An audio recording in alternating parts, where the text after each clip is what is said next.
हिमाचल सरकार IAS, IFS और IPS अधिकारियों के पदों में कटौती करने जा रही है। सीएम सुक्खू ने ऐलान किया है कि आईएएस अधिकारियों के पदों की संख्या 153 से घटाकर 130, आईएफएस अधिकारियों की संख्या 118 पदों से घटाकर 83 और आईपीएस अधिकारियों की 96 पदों की संख्या में भी कमी की जा रही है।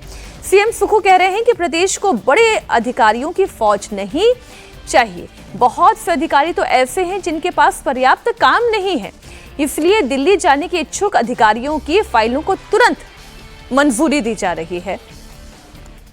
एक बयान हम सुना देते हैं सर जी।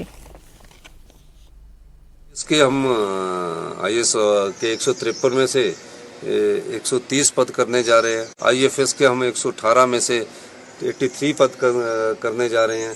आईपीएस के 96 में से और पद कम करने जा रहे हैं। अधिकारियों की ज़्यादा फौज नहीं चाहिए, अधिकारियों की फौज चाहिए हमें जो हमारे अनुसार जो लगता है कि जो योजनाएं हैं, योजनाओं को इम्प्लीमेंट करने के लिए अधिकारी चाहिए होते हैं। योजनाओं को अमली जामा पहनाने के लिए, उसके स्वरूप को बदलने के लिए अधिकारी चाहिए होते हैं। तो अच्छी बात है कि हमारे अधिकारी अपने आप ही महसूस कर रहे हैं कि एक एक पोस्ट पर एक आईएएस ऑफिसर बैठ गए हैं। तो काफ़ी ऑफिसर्स ऐसे बैठ गए हैं जिनके पास बेचारों के पास काम नहीं होता, उनका टैलेंट भी खराब होता है। तो इसीलिए मैं सबसे ज़्यादा जो अप्रूवल है वो दिल्ली जाने के लिए दे रहा हूँ। असली खेल क्या है? क्या खजाना खाली है? वही असली खेल यही है कि वेतन देने के पैसे नहीं है। हालांकि इसमें उनका दोष नहीं है, या स्टेट गवर्नमेंट के फंड्स को लेकर के एक टसल उनका भारत सरकार से भी चल रहा है। पहले से उनकी जो समस्याएं हैं वो भी है, कर्ज लेने की समस्या है, वो सब समस्या है जिसकी वजह से इन्होंने वेतन रोक दिया था, मंत्रियों का, विधायकों का वेतन रोक दिया था। तो अब ये समस्या ये है कि इनके पास वेतन देने के पैसे नहीं है, अधिकारियों को, कर्मचारियों को वेतन देने के पैसे नहीं है। अन्यथा जिस तरह का फॉरेस्ट एरिया है, जिस तरह का हिली एरिया है हिमाचल प्रदेश, वहाँ ऐसा नहीं कि फॉरेस्ट सर्विस के अधिकारियों की आपको जरूरत नहीं है या उनको काम नहीं है। आपको उनके साथ जिम्मेदारी के साथ काम लेने की क्षमता आप में होनी चाहिए कि आप उनके साथ काम लें।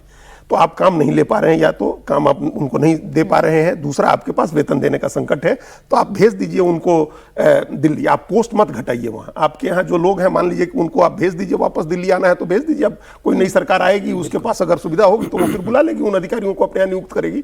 ये बेसिकली ये वेतन और उसका जो भत्ता, वेतन, उसका जो पैराफर्नेलिया होता है अधिकारी का, आईएएस का, आईपीएस का, आईएफएस का, उसको देने में आपको थोड़ी समस्या हो रही है। लेकिन अब ये ऐसा उपाय है, इसको कहते हैं हिंदी में कहावत है कि ओस चाटने से प्यास बुझाना। ओस चाट के आपसे प्यास नहीं बुझेगी। आप 10, 20, 25 लोगों का वेतन और भत्ता आपको देने में कम कर लेंगे तो आपका इकोनॉमी की स्थिति नहीं सुधर जाएगी। ये जो इनकी सरकार है, कांग्रेस आई थी, तो याद कीजिए ओल्ड पेंशन स्कीम हिमाचल में सबसे ज्यादा हुआ था। तो अब जब आप अपने फाइनेंशियल स्टेटस को दुरुस्त नहीं करेंगे और अब वहां पे एक तरफ गड्ढा करके चुनाव जीतने के लिए लोक लुभावन योजनाएं भी तो चाहिए।